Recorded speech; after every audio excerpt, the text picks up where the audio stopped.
Noong bata pa ako, madalas akong sabihan ng lola ko na huwag papasok sa mga baryong madidilim. Sabi niya, may mga lugar sa Pilipinas na hindi basta-bastang nilalakaran sa gabi, mga baryong parang kinalimutan ng panahon at lalo na ng liwanag. Noon, akala ko kwentong pantulog lang yon. Pero ngayon, iba na ang paniniwala ko.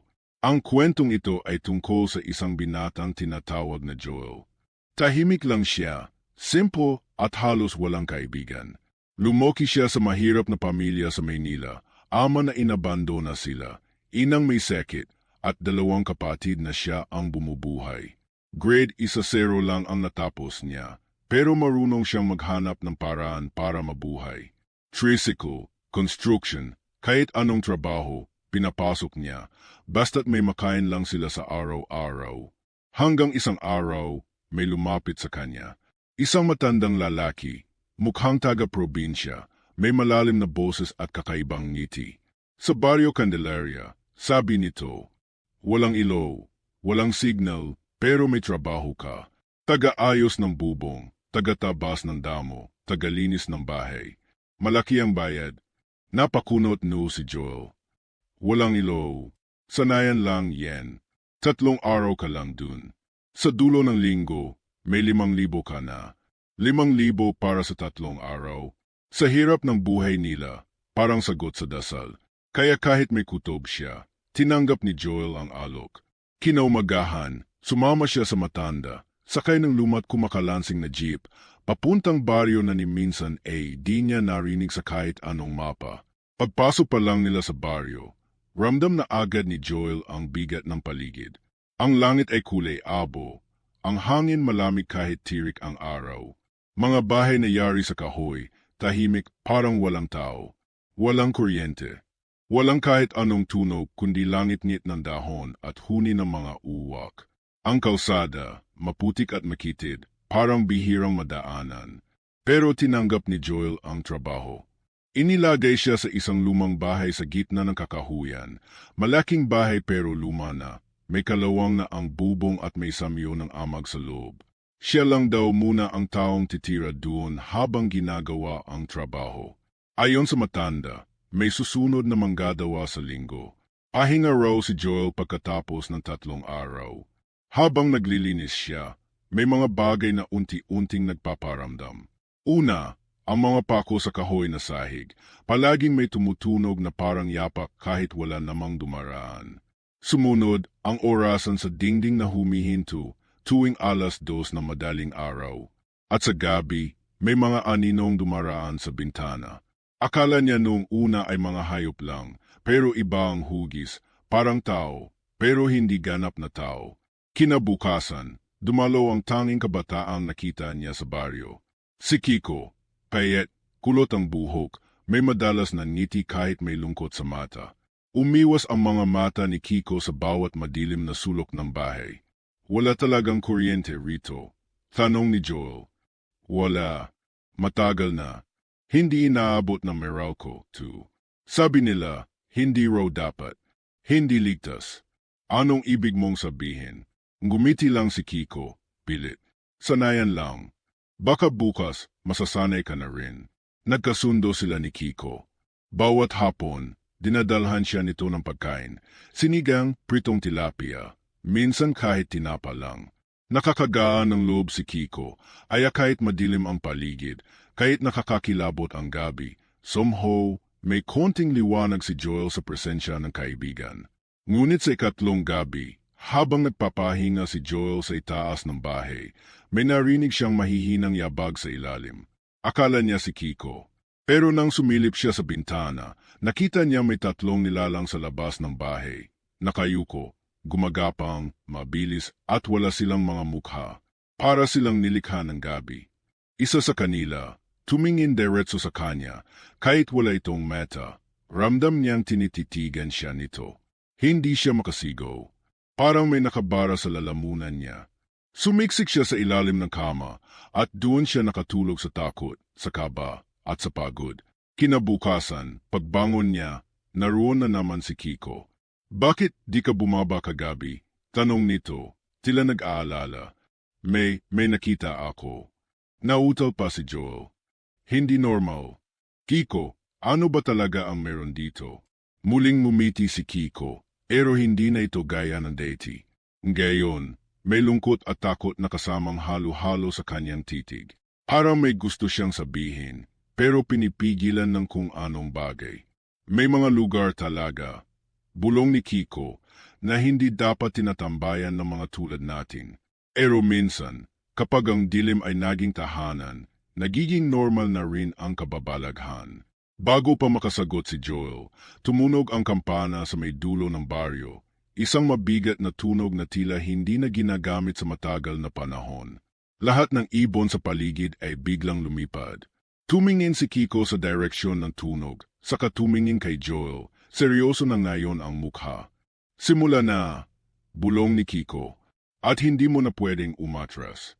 Napalingon si Joel sa paligid at napansin niyang nag-iba ang itsura ng mga puno. Parang lumapit, parang mas madilim, parang mas buhay. At doon niya naramdaman ang unang malamig na hininga sa kanyang batok kahit wala namang tao sa likod niya. Simula nang marinig ni Joel ang kampanang iyon mula sa dulo ng baryo, parang biglang nag-iba ang tibok ng mundo.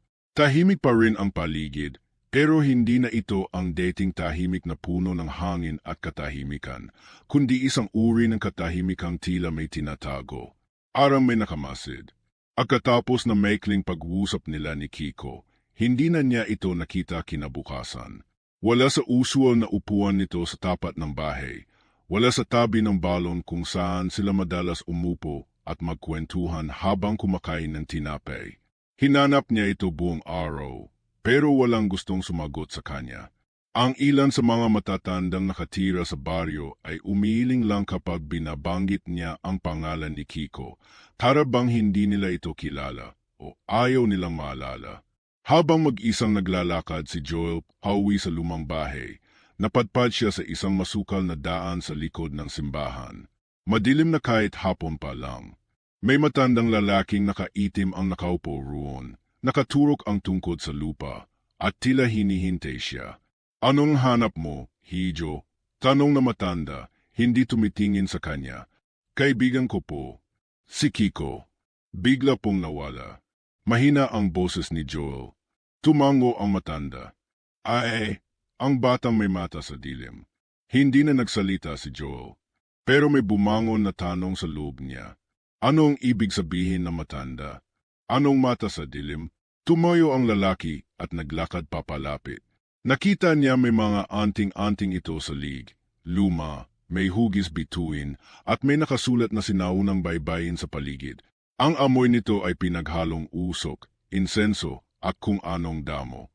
Ako si Mang Lakim, sabi ng matanda. Albularyo, ang huling natitirang tagapangalaga ng baryong ito.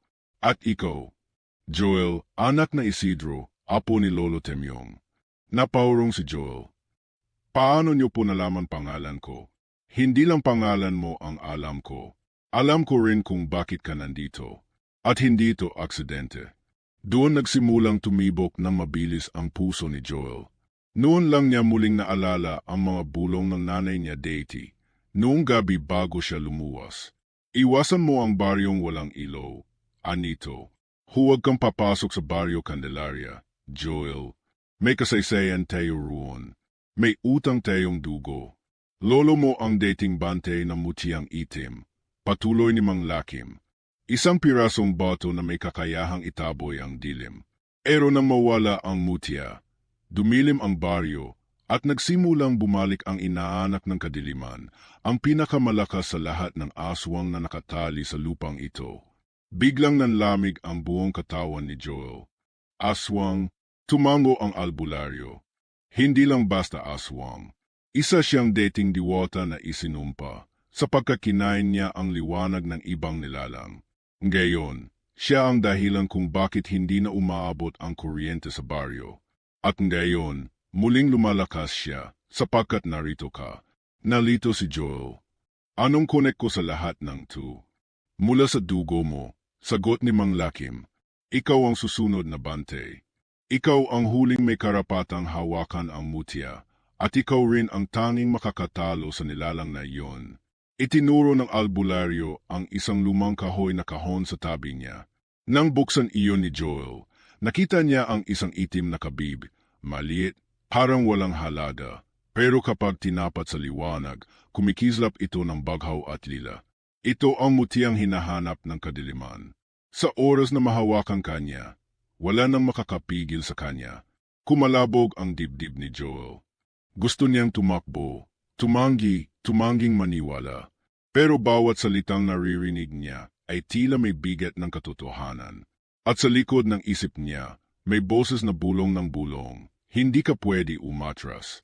Hindi ko po kaya. Wala akong alam sa ganito. Di nga ako marunong lumaban. Ngumiti si Mang Lakim, hindi ng pananakot, kundi ng pagunawa. Kaya kita tinawag. Hindi para pilitin, kundi para ipaalala. Ang lakas ay hindi agad dumarating. Pero ang simula ng laban ay sa pagtanggap. Habang nilalakad niya pauwi ang madilim na daan, bitbit ang mutya sa bulsa. Akiramdam ni Joel ay parang naglalakad siya sa pagitan ng dalawang mundo. Ang dating baryong tahimik lang ay tila nagbago na. May naririnig na siyang mga yabag mula sa mga puno. May mga aninong hindi tumitigil sa paggalaw. At sa salamin ng lumang bahay, minsan ay tila may mata siyang nakikitang nakasilip, hindi sa loob, kundi mula sa kabilang mundo. Sa mga sumunod na araw, nagsimulang turuan siya ni Mang Lakim ng mga dasal, mga galaw, at mga pamahing pambalans ng enerhiya. Hindi ito mga teknikong maririnig mo sa kung sinong martial artist. Ito ay mga galaw ng mga tagabante ng liwanag, ng mga piniling humarap sa dilim. Hirap si Joel. Minsan nagagalit siya. Minsan gusto na niyang iwan na lang ang lahat. Pero sa tuwing isusuko na niya, may bumabalik na alaala. Ang ngiti ni Kiko, ang gutom ng pamilya niya, ang mata na nilalang sa dilim na tila kilala siya kahit kailan paman. Isang gabi, habang nag-iensayo siya sa tabi ng ilog, narinig niya ang isang tinig. Mahina, parang bulong. Joel, napalingon siya. Sa likod ng punong kahoy, may isang anyong babae, maputi ang balet, mahaba ang buhok, may mahinhin at mapanikhang aura. Isa itong diwata. Ang mutya sa bulsa mo. Hindi lang proteksyon. Ito rin ang susi sa daan na hindi mo pa nakikita. Bulong nito. Pero mag-ingat ka. Hindi lahat ng tumutulong ay kakampi. At hindi lahat ng kakampi ay totoo. Anong ibig mong sabihin? Tanong ni Joel, nanginginig ang boses. Ngunit nawala ang diwata, para lang usok na tinanggay ng hangin. Naiwan si Joel sa dilim, sa gitna ng ilog, bitbit ang kabibing mutya, at ang lalong lumalalim na tanong sa kanyang puso.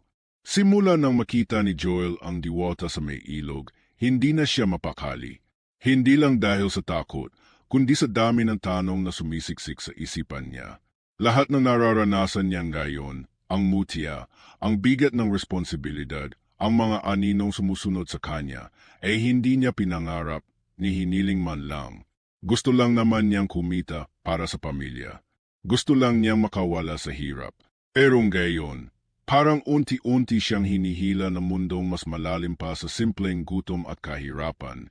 Isang mundong may kadiliman na hindi niya alam kung kaya niyang harapin. Sa gabi-gabing pag-iensayo niya kasama si Mang Lakim, palaging may gumugulo sa kanya. Bawat dasal na inusal niya ay sinisingitan ng mga alaala, ang iniwang nanay, ang mga kapatid na umaasa sa kanya, at lalo na ang ama nilang biglang nawala. Isang gabi noong siya ay 8 taong gulang pa lang. Naalala niya pa ang huling gabing kasama niya ito. Inangakuan siya nito ng laruan. Hinaplos ang ulo niya at sinabing, magiging matatag kang bata, Joel. Darating ang panahon na ikaw ang magtatanggol sa lahat. Pero hindi na ito bumalik. Noon, galit lang ang naramdaman ni Joel. Galit at pangungulila. Pero ngayon may mga bagay na nabubunyag. Unti-unting bumabalik ang hinala niyang hindi simpleng pag-abandona ang ginawa ng ama niya. Lalo na't nabanggit ni Mang Lakim na ang kanyang lolo ang dating bante na mutya. At kung ganoon, baka ang kanyang ama ay may kinalaman din sa lahat ng ito. Minsan, sa gitna ng ensayo, napapahinto si Joel. Napapaluhod sa lupa. Kinakagat ang labi para hindi sumigaw. Ayaw niya maramdaman ng iba ang bigat sa dibdib niya. Pero sa gabi, kapag mag-isa na lang siya sa lumang bahay, doon siya bumubuhos. Nakaupo sa gilid ng kama, hawak ang kabibing mutya, habang pinipigil ang mga luha. Bakit ako? Bulong niya sa dilim. Bakit hindi na lang yung ibang may alam na, yung may lakas na? Bakit ako pa, na hindi ko nga kilala ang sarili ko? Arang tugon sa tanong niya, may marahang kaluskos sa labas. Kumabog ang dibdib niya. Tumayo siya, kinuha ang itak sa ilalim ng kama, at dahan-dahang sumilip sa bintana. Wala siyang nakita sa una, pero may mga aninong gumagalaw sa pagitan ng mga puno. Bigla, isang bato ang tumama sa bubong. Kasunod nito, isa pa, hanggang sa parang umulan na maliliit na bato. Ngunit ang kakaiba, hindi ito basta batong galing sa lupa. Ang iba ay may dugo, ang iba ay may parang nabubulok na laman. Napaetra si Joel. Hinawakan niya ang mutya, at tila nagsimulang uminit ito sa palad niya. Sa isang iglap, tumigil ang pag-ulan ng bato. Tahimik ulit, pero alam niyang hindi pa tapos ang banta.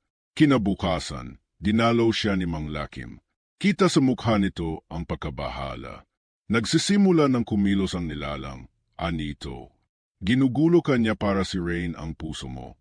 Hindi lang katawan ang binabasag niya, kundi loob. Napayo ko si Joel. Hindi ko na po alam kung ano pa ang totoo. Lumapit si Mang Lakim at inilagay ang kamay sa balikat niya. Totoo ang nararamdaman mo. Totoo ang sakit. At mas lalo kang magiging totoo kapag natutunan mong harapin ang nakaraan. Mula noon, inilit ni Joel na intindihin ang kasaysayan ng pamilya niya. Sa tulong ng matandang albularyo, nalaman niyang may isa pang bantay noon. Dalawa silang laging magkasama. Lolo niya ang isa, at ang isa ay ang ama ni Kiko. Ngunit nang mamatay ang mutya, isa sa kanila ang pinaniniwalaang nagtaksil. Hindi malinaw kung sino, pero dahil nawala ang kapangyarihan, nagkawatak-watak ang pamilya at komunidad. Ang isa, tuluyang nagleho. Ang isa, nagtago. At ang mga anak nila, sina Joel at Kiko, ay tila itinadhanang magtagpo muli sa gitna ng nagbabalik na dilim. Habang lumalalim ang gabi, dumadalas din ang mga pag-atik. Isang hating gabi, nagising si Joel sa iyak ng bata mula sa labas ng bintana. Hindi niya alam kung halusinasyon o totoo. Pero sa pagkasilip niya, may nakita siyang batang babae, dugoan, nakatayo sa gitna ng putik, umiyak. Lumabas si Joel, may dalang mutya, sinundan ang bata hanggang sa gilid ng gubat. Pero nang makalapit siya, nag-iba ang anyo ng bata, naging matanda, tapos hayop, tapos wala na. Hangin na lang. At iniwan siyang nakatayo mag-isa, nilalamig, nanginginig. Pagbalik niya sa bahay, may kakaibang marka sa pinto, parang kuko na may apoy. At doon niya napagtanto, hindi siya pinapatay, sinusubok siya. Inasasayaw siya sa gilid ng kabaliwan. Gabi-gabi, inulit niya ang dasal. Nag-iensayo. Paulit-ulit. Pero sa puso niya, may bahagi pa rin gustong sumuko. Gustong umalis. Gustong bumalik sa Maynila, kahit sa gutom, kahit sa hirap. Hanggang isang gabi, muli siyang dinalaw ng diwata. May isa ka pang kailangang malaman. Bulong nito habang lumulutang sa harapan niya. Ang mutya ay bahagi mo. Hindi ito bagay. Hindi ito sandata. Isa itong alaala. Ng ano? Ng sakripisyo, ang pag-ibig, ang lahat ng iniwang sugat na kailangang harapin. At sa isang saglit, ipinakita sa kanya ng diwata ang isang alaala. Ang ama niya, duguan, sinusubukang ipagtanggol ang mutya mula sa mga nilalang na gustong bawiin ito. Nakita niya kung paanong isinakripisyo ng ama niya ang sarili, hindi dahil sa kahinaan, kundi sa pagmamahal. At doon, tuluyang bumagsak si Joel. Niyakap niya ang mutya, niluhuran ang sahig, at sa unang pagkakataon, himagulgol. Hindi dahil sa takot, kundi dahil sa pag-unawa. Hindi niya pinili ang laban, pero pinili siya nito. At sa dilim ng baryo, sa gitna ng katahimikan, isang halakhak ang umaling naungaw, hindi sa kanya, hindi sa diwata. Isang tawa na parang galing sa impyerno. Alam niyang nagsisimula pa lang ang lahat. Simula nang makita ni Joel ang alaala ng ama niya sa tulong ng diwata, para bang nabuksan ang isang bahagi ng puso niyang matagal nang nakasara. Hindi pa rin siya sigurado sa lahat, pero ngayon, alam na niya kung bakit siya nandito. Hindi lang para sa pamilya niya sa Maynila, hindi lang para sa baryo, kundi para sa mga kasinungalingang kailangang tapusin at sa kadilimang kailangang harapin. Pero kahit pa unti-unti nang tumitibay ang loob niya, hindi pa rin nawawala ang takot. Tuwing gabi, parang mas lumalapit ang anino. Lahat ng sulok ng baryo may gumagalaw. Minsan habang kumakain siya, mararamdaman niyang may mata sa bintana. Minsan habang natutulog, may mga yabag sa bubong. Kahit pa may mutya na siya sa bulsa, ramdam pa rin niyang wala siyang panama kung sakaling harapin na nila ang tunay na panganib. Sa kalagitnaan ng mga gabing puno ng kaba, biglang muling nagpakita si Kiko. Hindi siya lumapit ng diretso. Nakita lang siya ni Joel mula sa kabilang bahagi ng kakahuyan, nakatayo, tahimik, parang nag-aalinlangan. Tumakbo si Joel. Kiko, sigaw niya. Saan ka nanggaling? Akala ko. Hindi ko alam kung totoo pa akong buhay, sagot ni Kiko. Halos pabulong, namamaos. May dinala ako, Joel. Baka makatulong sa'yo. Inabot ni Kiko ang isang maliit na kahon. Yari sa kahoy na tila matagal nang nakabaon sa lupa. Agbukas ni Joel, isang lumang patalim ang nasa loob. Gawa sa itim na bakal, may ukit ng baybayin sa makabilang gilid. Pag-aari, yan ang tatay ko noon, paliwanag ni Kiko. Bantay din siya, tulad ng lolo mo. Dapat ibigay ko yan sa'yo matagal na. Pero natakot ako. Tumango lang si Joel. Hindi niya alam kung anong sasabihin. Ramdam niya ang bigat sa tinig ni Kiko. Takot, tagsisisi, at marahil hiya. Saan ka ba dinala? Tanong ni Joel. Sa pagitan, sagot ni Kiko. Sa lugar na parang panaginip, pero puno ng sigaw. May nilalang doon, hindi siya humahawak. Pero ang mata niya, parang sinusunog ang kaluluwa mo. Hindi na tinanong ni Joel ang detalye. Alam niyang may mga bagay na masyadong madilim para ay detalye. Pero sa mga mata ni Kiko, alam niyang hindi ito ordinaryong pagkaligaw.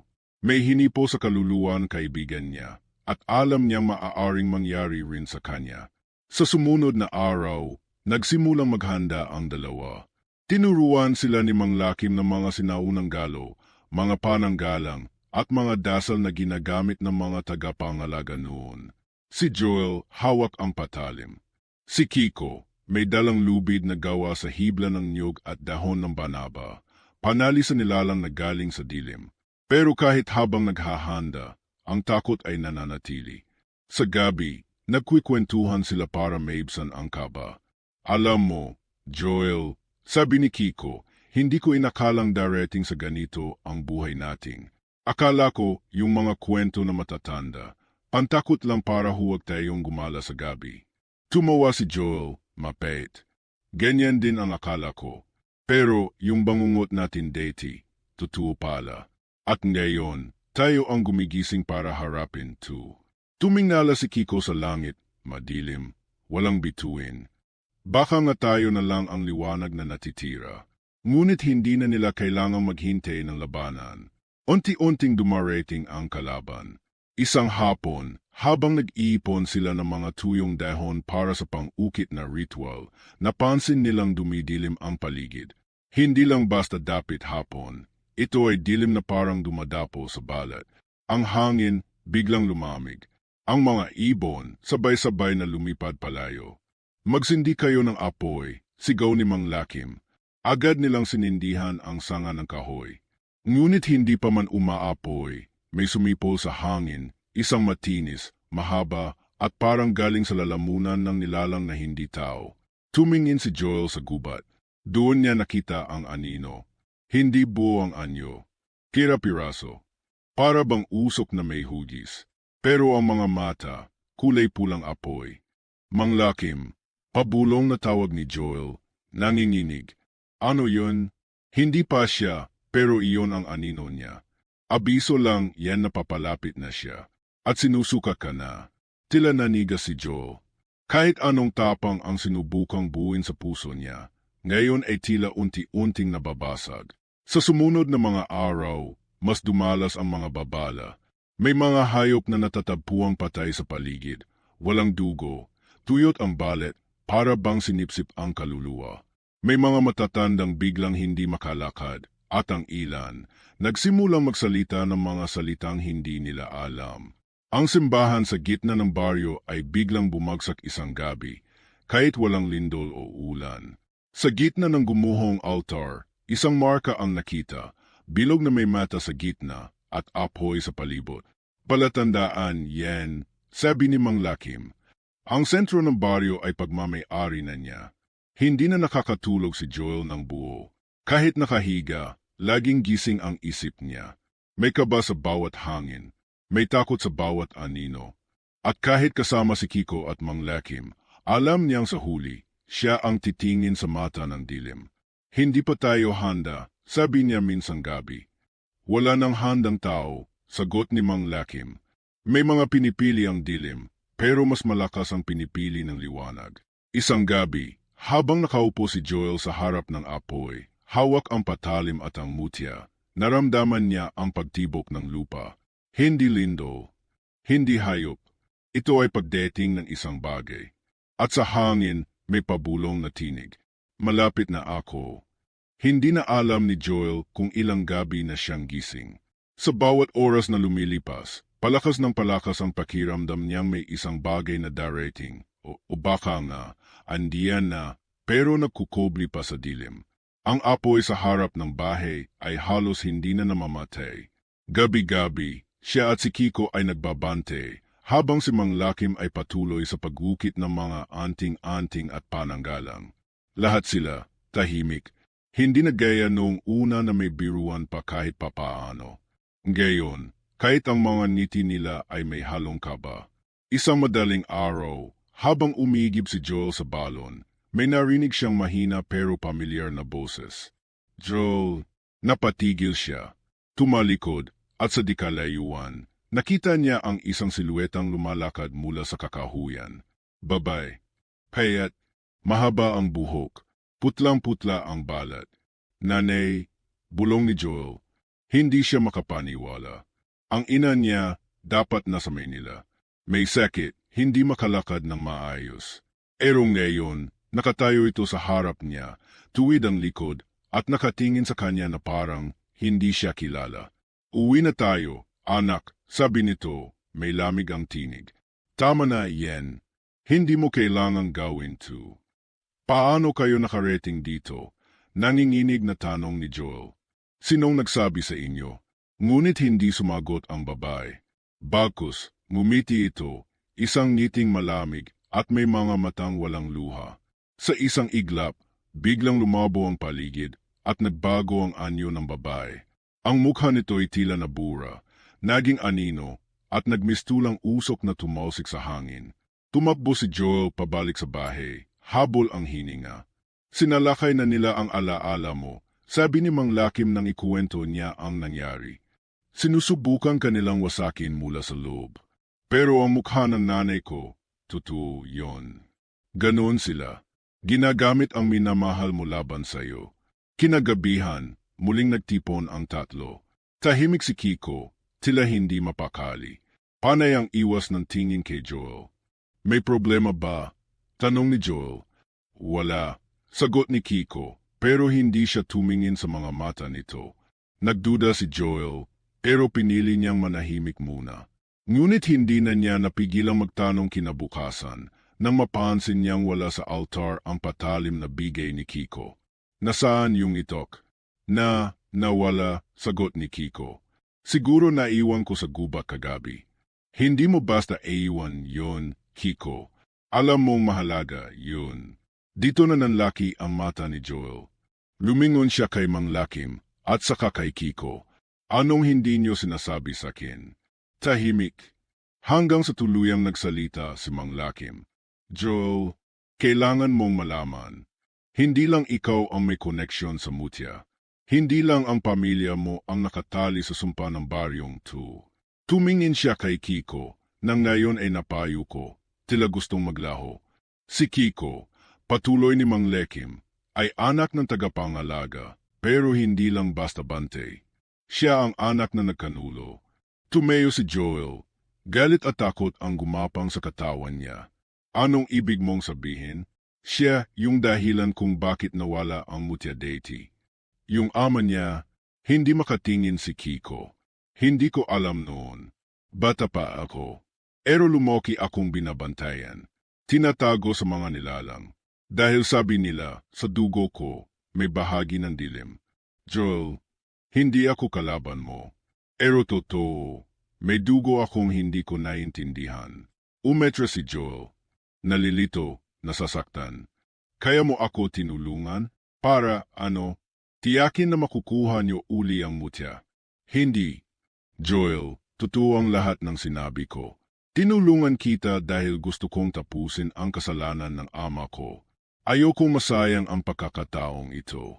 Ngunit bago pa makasagot si Joel, biglang lumindo. Malakas. Mula sa lupa, may sumabog na itim na usok. Tumeo si Mang Lekim. Nagsimula na. Mula sa lupa, may umusbong na mga ugat na kulay abo, gumagapang papalapit sa kanila. Ang mga puno sa paligid, tila nalalanta, ang hangin ay bumigat. At sa gitna ng dilim, may unti-unting lumilitaw na hugis, mahaba ang buhok, tayat ang katawan, ngunit hindi na tao ang anyo. Ang mga mata nito'y puting-puti, walang itim, at ang bibig ay parang wala ng laman kundi ngipin. Siya ang nilalang, ang ina ng anino. Joel, mahinang tawag ni Kiko. Patawarin mo ako, pero may isang bagay pa akong hindi nasasabi. Anong yon? Hindi ikaw ang susi, kundi ang mutya sa'yo. Naguluhan si Joel. Anong ibig mong? Ngunit bago niya matapos ang tanong, himawak si Kiko sa bulsa niya at hinugot ang mutya. Sa isang iglap, himigpit ang hawak nito at nakita ni Joel kung paano nagsimulang magliwanag ang palad ng kaibigan niya. Ang mutya ay hindi tumugon kay Joel. Ngunit sa kamay ni Kiko, tila ito'y nagising. Sa dugo ko, naroon ang tinik ng kadiliman. Pero baka ako rin ang tanging pwedeng magdala ng liwanag nito hanggang wakas. Mang Lekim, sigaw ni Joel. Ano to? Bakit hindi ko alam? Ngunit bago makasagot ang matanda, isang malakas na hangin ang dumaan. Napalipad ang mga dahon, napaurong sila sa lakas ng alon ng enerhiya. At sa kalagitnaan ng kaguluhan, narinig ni Joel ang tinig ng nilalang. Ang liwanag ay nilikha para kainin ng dilim. Kahit anong pagtatanggol niyo, magwawakas din sa akin. Tumingin si Joel kay Kiko. Ngayon ay parang nagliliyab ang buong katawan sa baghaw na apoy. At sa kanyang puso, isang tanong ang pumintig.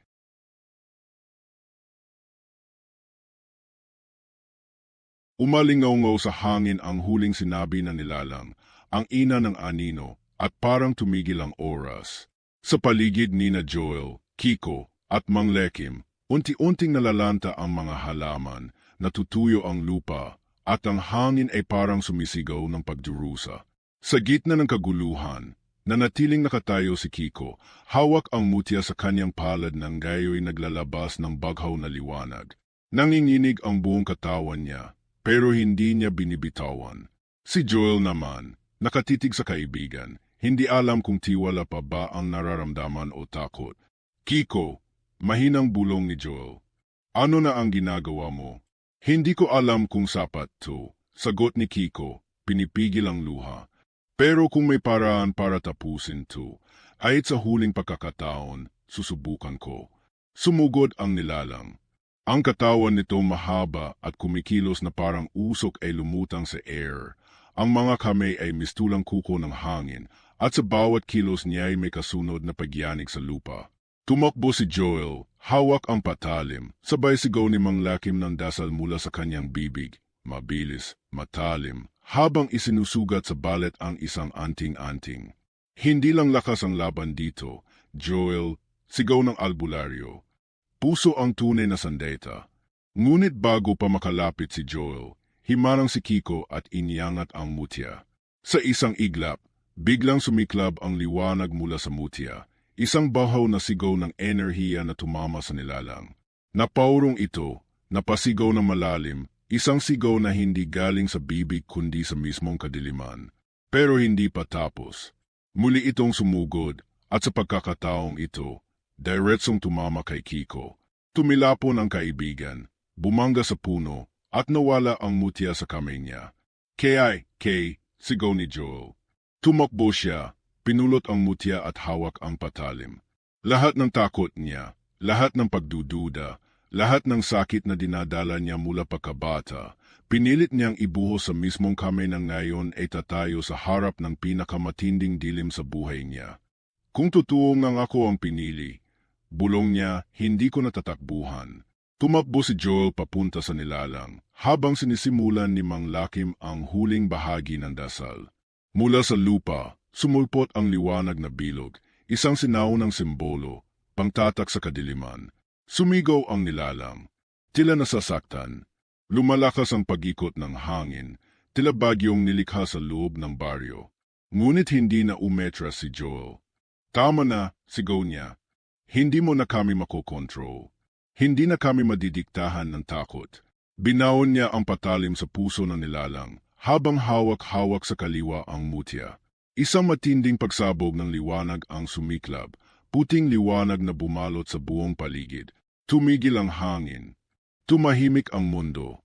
Nang magising si Joel, nasa lupa siya, duguan ang braso at basag ang patalim. Ang mutya ay wala na sa kanyang kamay. Kiko, mahinang tawag niya. Naroon si Kiko, nakaupo sa tabi ng puno, may sugat sa noo at dibdib. Mahina ang hininga pero buhay pa.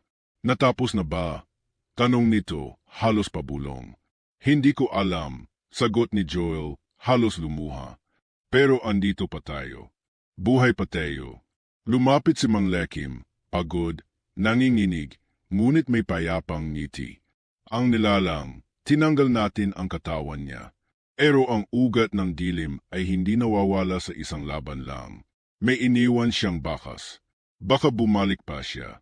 Pero ngayon, nanalo kayo. Napahinga si Joel ng malalim. Ngunit sa likod ng pag-asa, may naiwan pa ring tanong. Bakit sa huling sandali, hindi sa kanya tumugon ang mutya kundi kay Kiko? Bumalik ang mga alaala, ang mga mata ng ama niya, ang pagtakbo nito noon, ang mga bulong ng nanay niya tuwing gabi. At ang mutya, tanong ni Joel. Wala na, sagot ni Mang Lakim. Ginamit mo na. Baka bumalik sa ibang anyo. Sa ibang panahon. Dinala nila si Kiko sa ilalim ng kubo, habang nagpapagaling. Si Joel, tahimik lang sa gilid. Walang salita ang makapuno sa bigat na nararamdaman niya. Joel, mahinang tawag ni Kiko. May huli akong sasabihin. Tumingin siya rito. Nang hawakan ko ang mutya, may nakita ako. Hindi lang alaala, kundi ang hinaharap. At nakita kitang mag-isa, sa gitna ng gubat, hawak ang isang bagong anyo ng liwanag. Anong ibig mong sabihin? Baka di pa to ang huli. Hindi na sumagot si Joel. Tumayo siya, lumabas sa kubo, at tumingin sa langit. Wala pa ring bituin. Pero ang hangin, malamig, ngunit payapa. At sa tabi ng ilog, sa putikan, may bakas ng paa. Hindi kanya, hindi ni Kiko. Maliit, parang paa ng bata. At sa dulo nito, may iniwang piraso ng kabib, kulay abo, ngunit may bahid ng baghaw. Napakapit si Joel sa dibdib niya. Ang laban ay tapos na, pero ang digmaan ay hindi pa. Makalipas ang ilang araw mula sa laban, tuluyang bumalik ang katahimikan sa baryo. Wala na ang malalakas na hangin, wala na ang mga nilalang na gumagala tuwing dilim.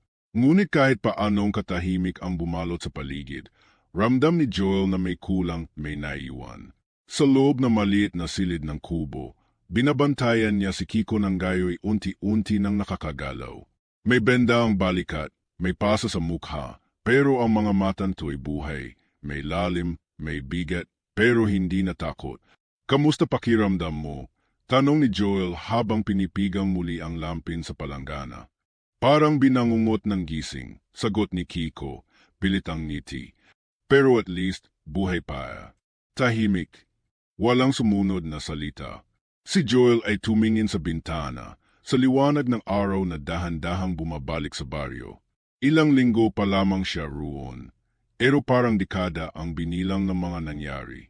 Ang dating kagubatang kinatatakutan niya ay tila naging parte na ng sarili niya. Naalala mo nung una tayong dumating dito, bulong ni Joel. Parang gusto ko na agad umalis. Kaya nga, sabay tawa ni Kiko. Ako naman, akala ko adventure lang too. Hindi ko inakala may bahagi pala ng kwento ko ang mabubuksan dito. Napatingin si Joel sa kanya. Anong ibig mong sabihin? Joel, mahina pero seryosong wika ni Kiko. Hindi ko nasabi noon, pero may parte ng pamilya ko galing dito. Yung lolo ko, siya ang dating bantay ng mutya. Inasa niya sa tatay ko. Pero hindi tinanggap ng tatay ko yung tungkulin, kaya yon kumalat ang dilim. Parang biglang nanlamig ang paligid. Akala ko simpleng trabaho lang to. Pero totoo palang ako rin ang dahilan kung bakit bumalik ang ina ng anino. Hindi ka agad nakasagot si Joel. Pero kung hindi dahil sa'yo, wala tayong ngayon. Hindi tayo nakalaban. Hindi natin naipasa yung mutya. Kiko, tinanggap mo pa rin kahit masakit. Napapikit si Kiko. Kasi ikaw din tinanggap mo rin. Kahit maraming tanong. Kahit may sugat ka rin. May sugat na si Joel, hindi lang sa katawan kundi sa puso. Iniwan siya ng tatay niya noong bata pa siya. Lumoki siyang pakiramdam ay walang halaga. Pero sa baryong ito, kahit sandali lang, naging mahalaga siya. Nang lumabas siya ng kubo, sinalubong siya ng mga taga-baryo. Hindi na siya tinuturing na dayuhan. May mga ngiti, may pasasalamat. Lalo na si Aling Rosa, ang matandang babae na dati laging padabog ang tingin sa kanya. Joel, wika na matanda. Maraming salamat. Hindi mo alam kung anong kabutihan ang dinala mo sa amin. Napakamot si Joel. Hindi lang ako. Si Kiko, si Mang Lakim, lahat tayo. Pero ikaw ang tumayo sa gitna ng dilim. Sabi ng matanda, ikaw ang pumili. Kinagabihan, habang nakaupo siya sa tabi ng ilog, muling bumalik sa isipan niya ang kabibeng naiwan sa putikan. Pinulot niya ito noong araw ng labanan, kulay abo, may bahid ng baghaw. Itinago niya iyon, hindi alam kung bakit. Ngayon, sa liwanag ng buwan, kumikislap ito na parang buhay. Maya-maya ay lumapit si Mang Lakim, dala ang kanyang tungkod. Hindi lahat ng laban ay may tiyak na wakas. Joel, wika niya. Minsan, iniwan tayong sugatan para ipaalala na may halaga ang pinaglabanan natin. Tumingin si Joel sa kanya. Sa palagay niyo po, babalik pa yung nilalang? Baka hindi, sagot na matanda. Pero ang tunay na tanong, handa ka ba kung mangyari ulit? Tahimik si Joel. Tiningnan niya ulit ang kabibi sa kanyang kamay. Sa totoo lang hindi ko alam, amin niya. Pero kung may isa mang bagay akong natutunan, ayokong mabuhay sa takot. Kung may kadiliman man na babalik, haharapin ko. Tumango si Mang Lakim. Yan ang puso ng isang tagapangalada. Bumalik si Joel sa kubo kinabukasan. Nakahanda na ang mga gamit nila ni Kiko. Aalis na sila kinabukasan. Pero alam niyang kahit pa bumalik sila sa dating buhay, wala nang dating sa kanila. May binago na ang karanasan. Sa huling gabi nila sa baryo, naglakad sila ni Kiko patungo sa buro, sa lugar kung saan unang nagsimula ang lahat. Tahimik ang paligid. Joel, sabi ni Kiko, salamat. Hindi ko to kakayanin kung hindi dahil sa'yo. Wala yon, sagot ni Joel. Pareho tayong lumaban. Nagpalitan sila ng tahimik na ngiti. Bago sila bumaba ng buro, huminto si Joel. Kinuha niya ang kabibi sa bulsa at inilagay ito sa lupa, sa ilalim ng isang puno. Para sa susunod, mahina niyang bulong. Kung sakaling kailanganin ka ulit, andito lang kami. At habang lumalayo sila sa buro, may munting liwanag na kumisap mula sa ilalim ng lupa. Hindi nakakasilo, pero sapat para ipaalala na hindi pa tapos ang lahat. May mga laban tayong hindi natin pinili. Pero minsan, sa mismong pagharap natin sa takot, doon natin natatagpuan kung sino talaga tayo.